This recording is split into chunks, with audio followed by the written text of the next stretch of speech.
बाट को क्या तुम संभाले, घर का माल खुल जाए।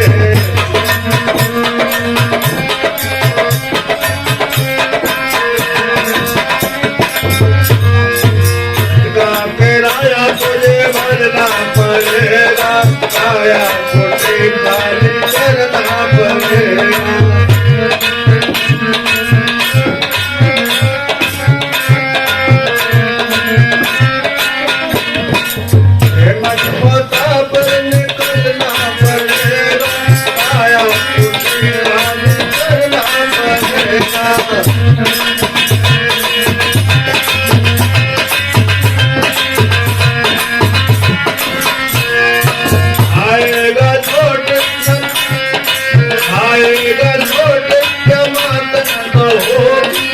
आएगा पल्ली अगर पुत्र आएगा लोट जमानत न होगी, पल्ली अगर पुत्र अमानत न होगी।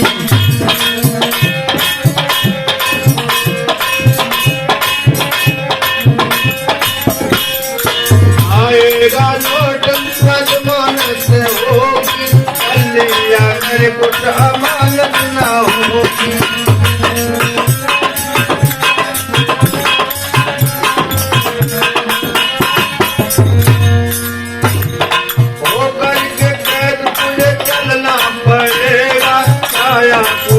खाली करना पड़ेगा।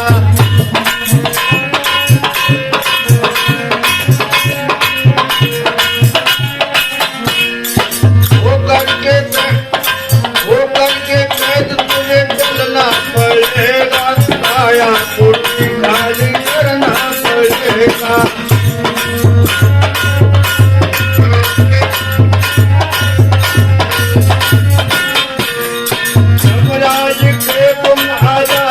कहोगे देगा हाकिम तो तुम क्या कहोगे।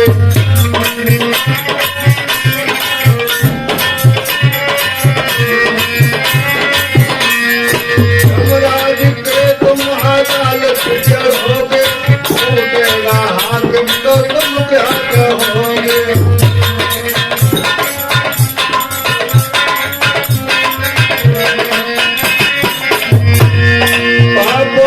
अग्नि में जलना पड़ेगा, काया खाली करना पड़ेगा।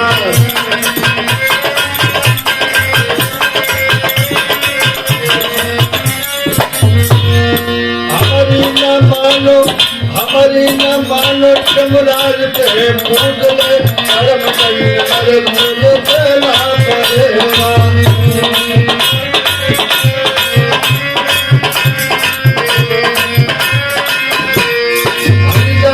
मानो यमराज के पूज ले, धर्म हर भूल देना पड़ेगा।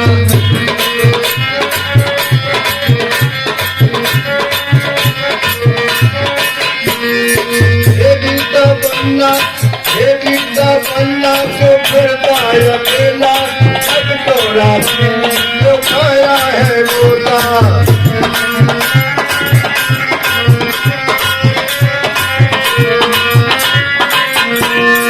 ये गीता बनना को फिरता अकेला, अब तो रात जो खाया है बोला।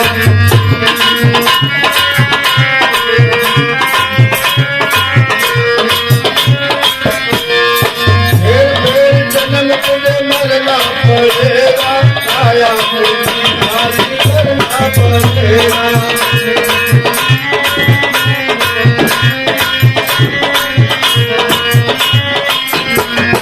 हे मन मुसाफिर निकलना पड़ेगा, काया खाली करना पड़ेगा।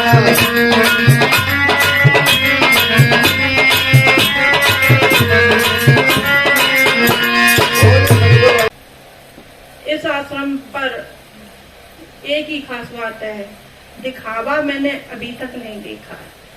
और अन्य अन्य आश्रमों पे आप चले जाओ, बहुत कुछ आपको देखने को मिलेगा, बहुत नियम कायदे मिलेंगे, सब कुछ मिलेगा, लेकिन असली चीज क्या है जो हम लोग ढूंढ रहे हैं, हर व्यक्ति, चाहे वो ज्ञानी अज्ञानी जैसा भी है, ग्रस्त है, वो एक शांति ढूंढ रहा है। अगर उसने सांसारिक ज्ञान कर लिया है तो वो और परेशान है, और परेशान है। सांसारिक ज्ञान करने के बाद वो और ज्यादा परेशान होना शुरू हो जाता है। सांसारिक ज्ञान आप चाहे जितना भी ग्रहण कर लो, कितना भी, लेकिन आपको जो आंतरिक शांति वो मिल ही नहीं सकती है। खूब अध्ययन करो, खूब शास्त्र वेद उलझते चले जाओगे, उलझते चले जाओगे। फिर क्या है, उलझन में क्या होता है, फिर आदमी हथियार डाल देता है, निर्णय नहीं ले पाता है। आप एक रास्ता चुन लो, और रास्ता तभी चुन पाओगे जब आपको सही स्थान मिलेगा, सही रास्ता मिलेगा। अगर आपको सही रास्ता नहीं मिला तो निश्चित रूप से आप भटक जाओगे, कभी इधर कभी उधर कभी उधर। यानी कि सही ज्ञान, और सही ज्ञान देखिए ढूंढना बड़ा मुश्किल है। मैं ये कहती हूँ कि सही ज्ञान जब तक ना मिले तब तक कहीं नतमस्तक मत होइए। जरा सा किसी ने अपनी मुखारबिंद से कुछ उड़ेला, वही सांसारिक ज्ञान, और आप नतमस्तक हो गए। मत होइए, आप जांचिए परखिए। मैं जी एक शब्द है पारखी। पारखी का कोई सिद्धांत नहीं मेरे हिसाब से, मैं उसे कोई सिद्धांत नहीं मानती। आप खुद में खुद को परखिए, खुद में खुद को परखिए कि वास्तव में हम जिस चीज को ढूंढ रहे हैं वो है भी। अरे मैंने किसी का यश देख लिया, किसी संत का यश देख लिया, किसी की भीड़ देख ली, और हम क्या हो गए, एकदम उसी भेड़ चाल में शुरू हो गए। नहीं, अरे हो सकता कि सच्चा संतोष के पास एक व्यक्ति भी ना बैठा हो। भीड़ के साथ मत दौड़िए।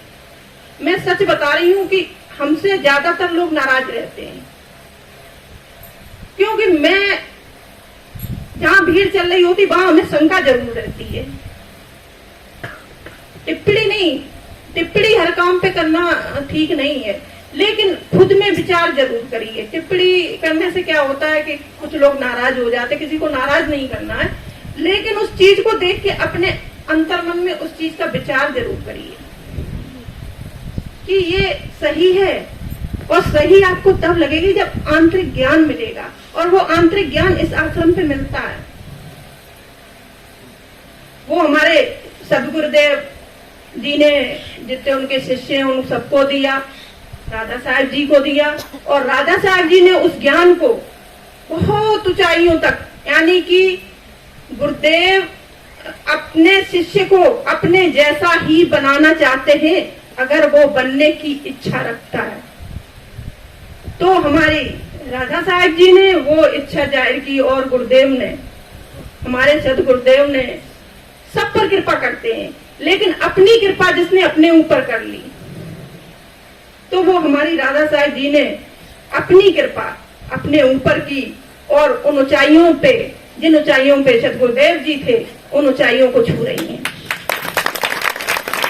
और जितने शिष्य गुरु जी के हैं या साहिब जी के हैं, मैं ये कहती हूँ जो सदगुरुदेव ने दीक्षा दी है या साहिब जी, राधा साहिब जी दीक्षा दे रही हैं, उस रास्ते पे अगर आप निरंतर चलते रहे तो मेरा अपना भरोसा है कि आपके अंदर की बुराइयां अपने आप धीरे धीरे खत्म होने लगेंगी। एकदम खत्म नहीं होती, और इसका एक ही माध्यम, आपके अंदर की बुराइयां खत्म होने का एक ही माध्यम है साधना।